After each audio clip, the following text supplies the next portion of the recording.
Hey everybody, welcome to Afterlife Topics and Metaphysics. This is Cyrus. Today we're talking about a very important distinction between astral projection and lucid dreaming. I'm amazed I haven't really touched on this much before on this channel or in my books. So, kind of cool. I've been wanting to bring this up for a while, and somehow I kept forgetting about it until there was a skeptic in the comments who I was making a response to. And then this point came back into my mind, and I thought I have to make a video about this before we do. I hope you like my 5 o'clock shadow. There's no water in my apartment because I guess because of the pipes freezing, and this happens sometimes in Ukraine. So the water has been out all day. Haven't been able to shower. Haven't been able to put myself together.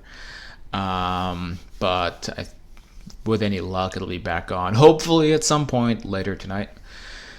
And things have been going well here in Ukraine. I will feel sad to leave this place. I will be going to Croatia. If you are watching, you happen to be from Croatia, I might be doing a little meetup with some people around there. So please let me know if you are from whether Croatia or maybe someplace close by like Montenegro and you're planning to go to Croatia.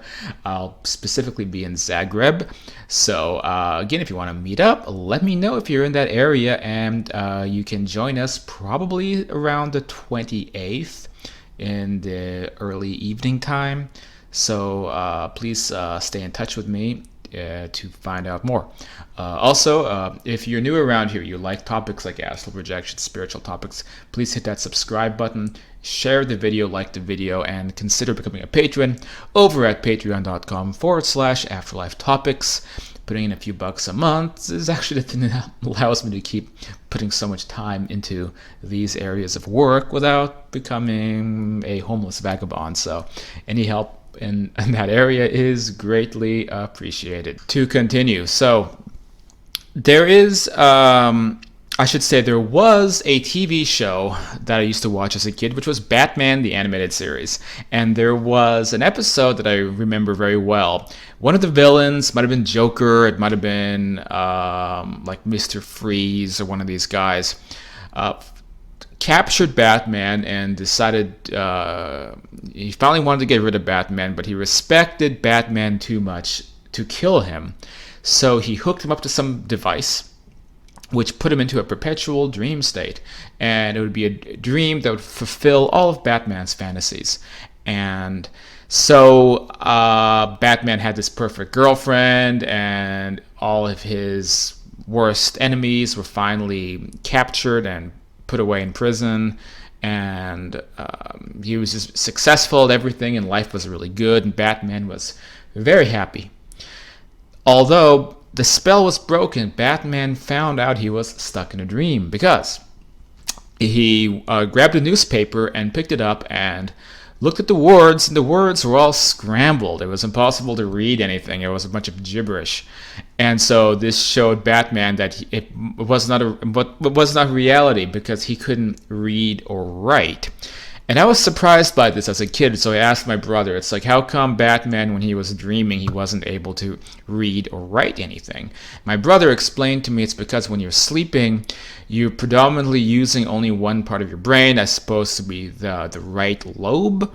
And so, like, your left lobe is more inactive, and so you're not able to process logical things, kind of like if somebody is having a stroke or has had a stroke and parts of, for example, their left brain is compromised, and they lose sometimes speaking skills, writing skills, reading skills.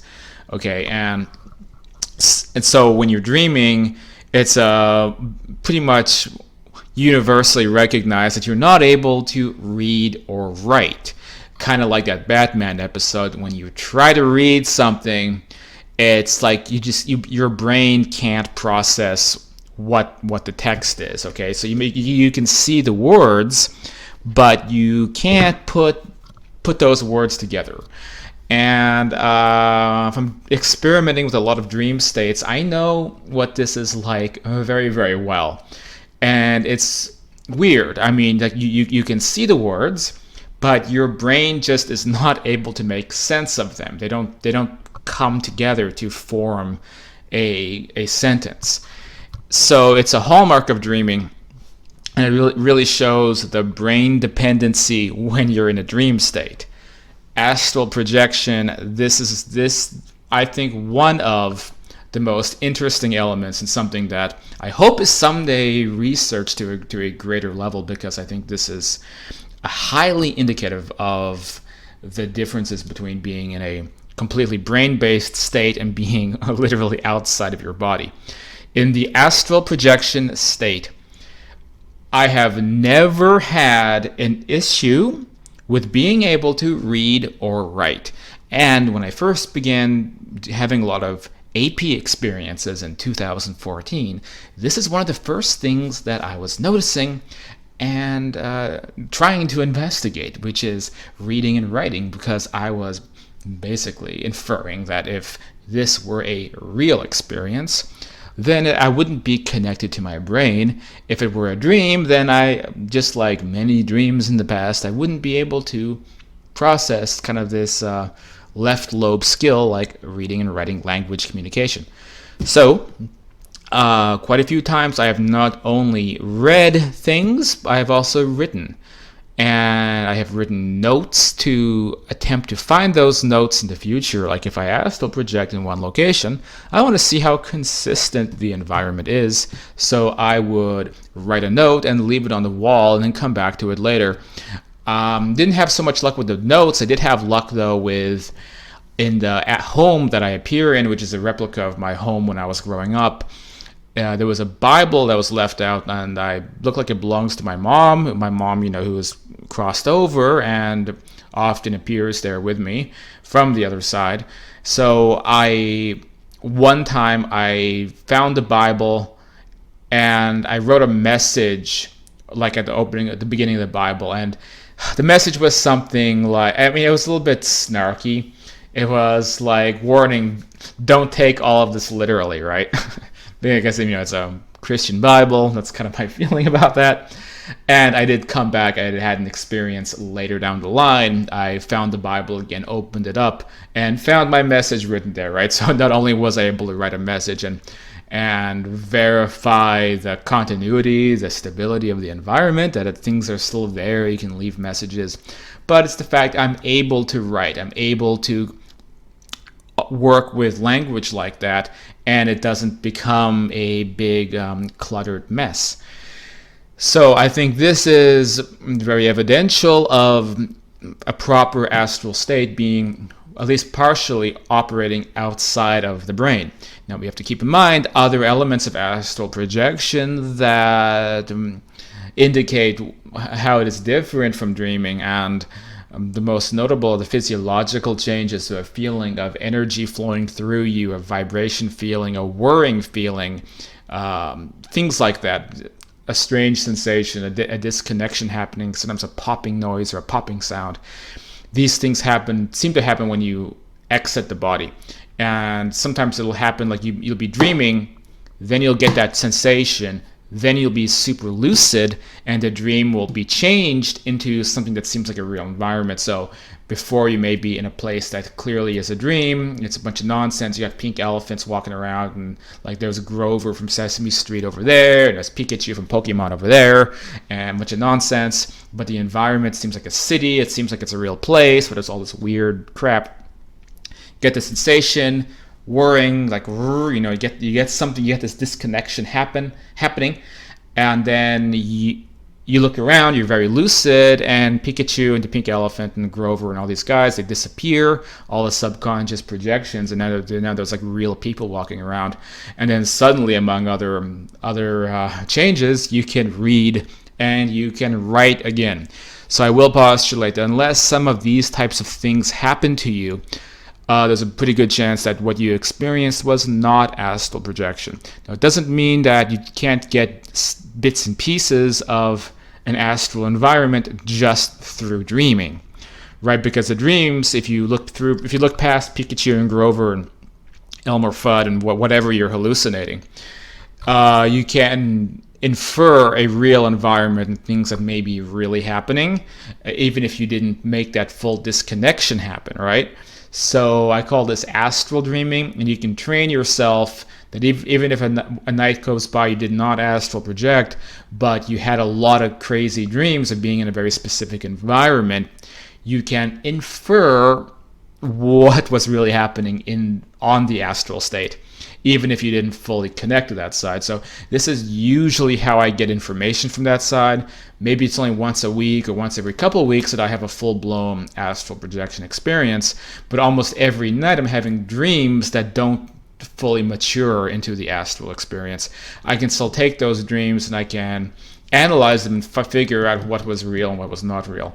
Of course, in those dreams, I wouldn't be able to read or write. I wouldn't have full access to my consciousness because it's coming through my brain. The brain is filtering, translating consciousness, right? So it's translating one element of your consciousness into your left brain, another element into your right brain. And if things get quirky, then you may lose access to certain things. Again, the ability to read, write, or handle communication skills. If you're fully astral projecting, then, well, this is another weird topic, and I'll be talking about this coming up, but presumably you're, well, for one thing, you're not using your physical brain anymore. You're now, hopefully, if it's a correct experience, you're disconnected. But you may also still be using a brain, that is to say, the astral brain. Again, that's kind of a weird topic, but literally Emanuel Swedenborg talked about how there is an astral brain. So if you astral project, you're not just hollow. There's still something in here. So the brain, no matter what vibration it's on, the purpose behind the brain is always to filter consciousness into an environment that best suits it. So this environment demands this kind of brain, So when we move to a different dimension, we'll be upgraded. The body will be upgraded. We'll have a new brain. We'll have all this new apparatus that we can use to operate on an astral level, right?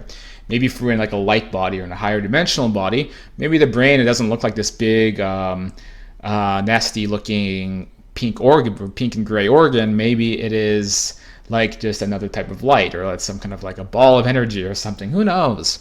But it's a thing that facilitates consciousness or allows you to operate in particular environments, or else you wouldn't be able to function, right? Some people who have had brain disorders where it's like too much information comes in at once, they can't live their life because they feel interconnected to every single thing around them. They can't focus their attention. It's just like a barrage of information coming in because their brain isn't actually functioning. It's like if it's like a valve, the valve is permanently on and it's just flooding everything in. So we need those brains to be able to operate in whatever reality we're in.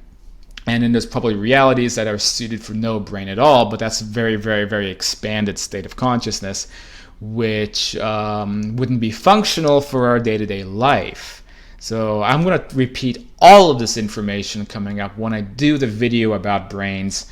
So stay tuned for when that video comes out. Thanks for watching this video. You can get involved if you want to do one-on-one with me. Find my contact info down below, cyrus@cyruskirkpatrick.com. And I do one-on-one coaching about how to initiate astral projection experience, get in touch with deceased loved ones, as well as questions and answers based upon my knowledge, my research of life after death, higher parallel dimensional living, dimensional existence, the real science, the science that most of us know about, but mainstream science is afraid to talk about. But it's the real stuff that affects everybody. So I do the coaching about that type of subject. So get in touch with me down below if you want to book a session, as well as the classes. I bring in really cool guests. We have some really cool guests coming up who will be on this channel. So please subscribe if you haven't done so yet, and listen to some of these really interesting, whether they're public figures or mediums or paranormal researchers. A lot of interesting people that come on this show. Check the archives. There's so many videos now on this channel, many interviews, so much interesting stuff out there that people have presented, a lot of ideas I have reported on, and you can trace them back now. We're a little past 1 year now that we've been making consistent videos. So that's almost 300 videos, and these are typically you can watch any of them in almost any order because it's all information, so it's kind of timeless. So it's not like breaking news. The information does not become irrelevant. You can browse the channel, find a topic you like, and hopefully learn something. That's the idea behind this all. Anyway, thanks for listening to all that, and I will see you guys on the next video.